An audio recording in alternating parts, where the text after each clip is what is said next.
सुवर्णवर्णसुन्दरं सीतैकदन्तबन्धुरं गृहीतपाशकाङ्कुशं वरप्रदाभयप्रदं चतुर्भुजं त्रिलोचनं भुजङ्गमोपवीतिनं प्रफुल्लवारिजासनं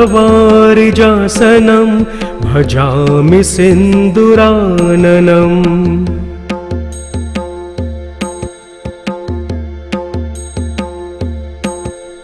किरीटहारकुण्डलं प्रदीप्तबाहुभूषणं प्रचण्डरत्नकङ्कणं प्रशोभिताङ्घ्रदृष्टिकं प्रभातसूर्यसुन्दराम्बर द्वयप्रधारिणं सरलहेमनुपुरं प्रशोभिताङ्घ्रिपङ्कजम्।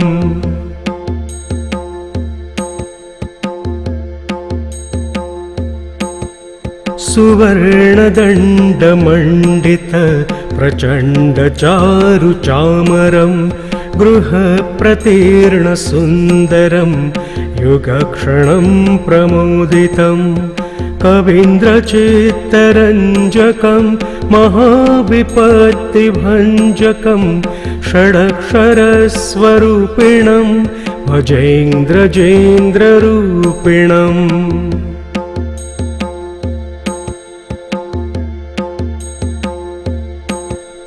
विरिञ्च विष्णुवन्दितं विरूपलोचनस्तुतिं गिरीशदर्शनेच्छया समर्पितं पराशया निरन्तरं सुरासुरै सुपुत्रवामलोचनै महामखेष्टमेष्टकमर्सु भजामि तुन्दिलम्।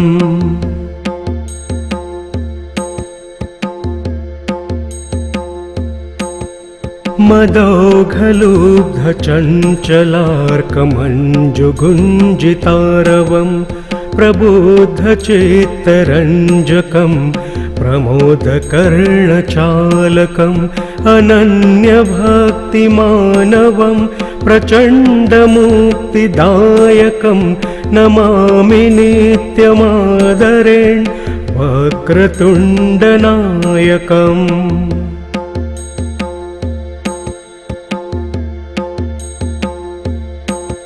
दारिद्र्यविद्रावणमाशु कामदं स्तोत्रं पठेदेतदजस्रमादरात् पुत्रिकलत्रस्वजनेषु मैत्रीपुमान्मभेदेक वरप्रसादात् इति श्रीमच्छङ्कराचार्य विरचितं गणपतिस्तोत्रं सम्पूर्णम्।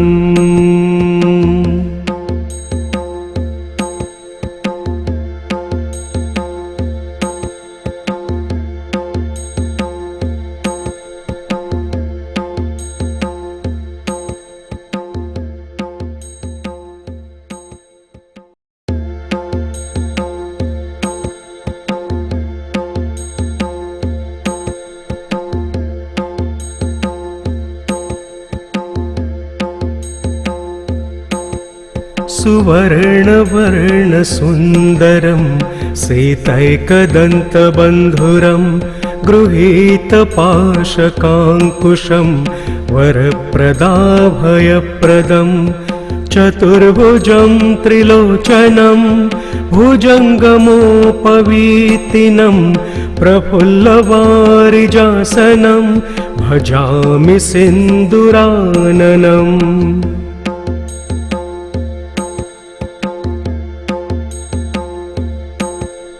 किरीटहारकुण्डलं प्रदीप्तबाहुभूषणं प्रचण्डरत्नकङ्कणं प्रशोभिताङ्घ्रदृष्टिकं प्रभातसूर्यसुन्दराम्बर द्वयप्रधारिणं सरलहेमनुपुरं प्रशोभिताङ्घ्रिपङ्कजम्।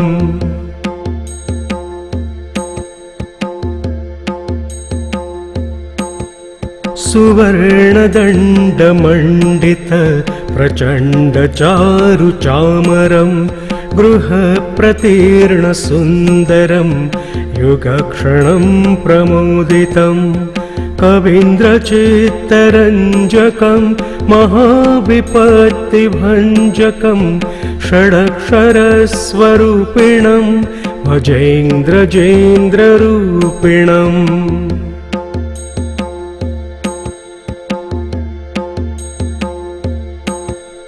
विरिञ्च विष्णुवन्दितं विरूपलोचनस्तुतिं गिरीशदर्शनेच्छया समर्पितं पराशया निरन्तरं सुरासुरै सुपुत्रवामलोचनै महामखेष्टमेष्टकमर्सु भजामि तुन्दिलम्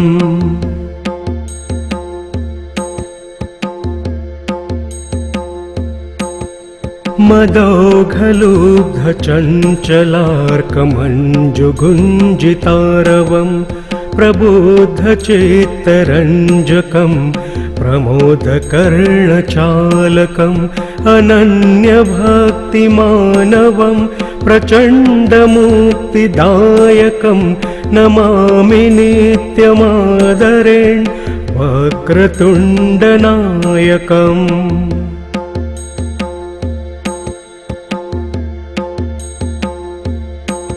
दारिद्र्यविद्रावणमाशु कामदं स्तोत्रं पठेदेतदजस्रमादरात् पुत्रिकलत्रस्वजनेषु मैत्रीपुमान्मवेदेक वरप्रसादात् इति श्रीमच्छङ्कराचार्य विरचितं गणपतिस्तोत्रं सम्पूर्णम्।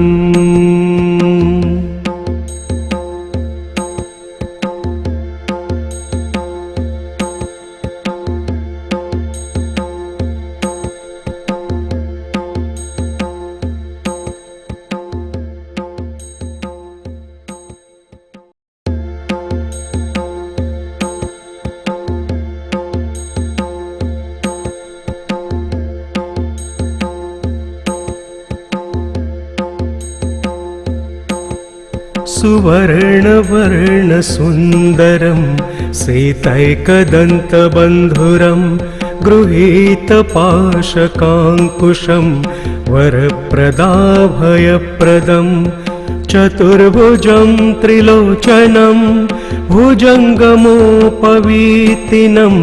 प्रफुल्लवारिजासनं भजामि सिन्दुराननम्।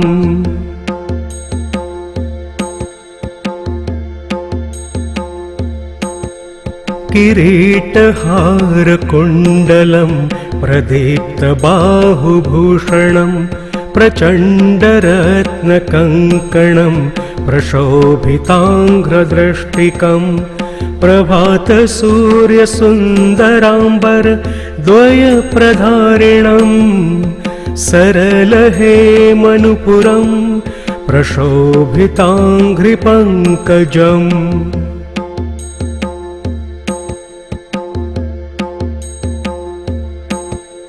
सुवर्णदण्डमण्डित प्रचण्डचारुचामरं गृहप्रतीर्णसुन्दरं युगक्षणं प्रमोदितं कवीन्द्रचित्तरञ्जकं महाविपत्तिभञ्जकं षडक्षरस्वरूपिणं भजेन्द्रजेन्द्ररूपिणम्।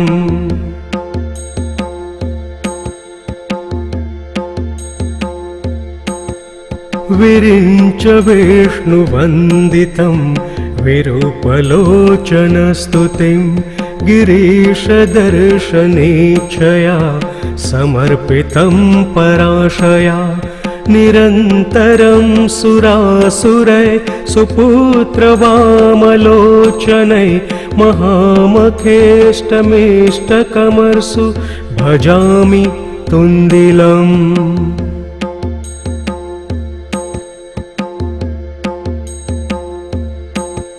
मदौघलुब्धचञ्चलार्कमञ्जुगुञ्जितारवं प्रबुद्धचित्तरञ्जकं प्रमोदकर्णचालकम् अनन्यभक्तिमानवं प्रचण्डमुक्तिदायकं नमामि नित्यमादरेण वक्रतुण्डनायकम्।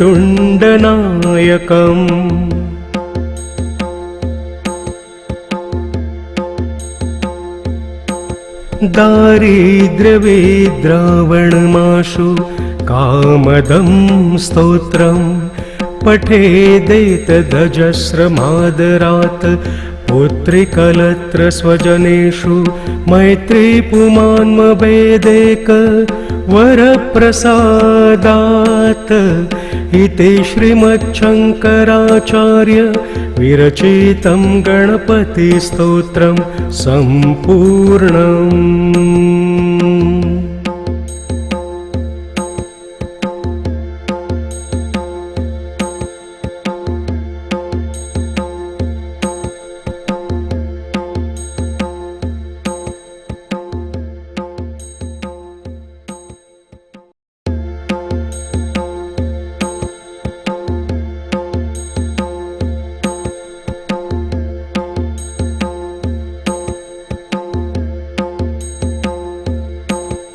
सुवर्णवर्णसुन्दरं सीतैकदन्तबन्धुरं गृहीतपाशकाङ्कुशं वरप्रदाभयप्रदं चतुर्भुजं त्रिलोचनं भुजङ्गमोपवीतिनं प्रफुल्लवारिजासनं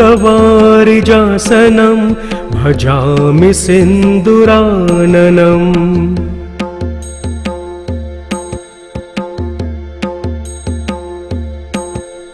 किरीटहारकुण्डलं प्रदीप्तबाहुभूषणं प्रचण्डरत्नकङ्कणं प्रशोभिताङ्घ्रदृष्टिकं प्रभातसूर्यसुन्दराम्बर द्वयप्रधारिणं सरलहेमनुपुरं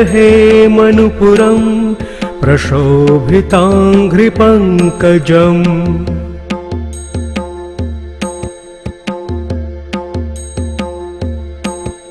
सुवर्णदण्डमण्डित प्रचण्डचारुचामरं गृहप्रतीर्णसुन्दरं युगक्षणं प्रमोदितं कवीन्द्रचित्तरञ्जकं महाविपत्तिभञ्जकं षडक्षरस्वरूपिणं भजेन्द्रजेन्द्ररूपिणम्।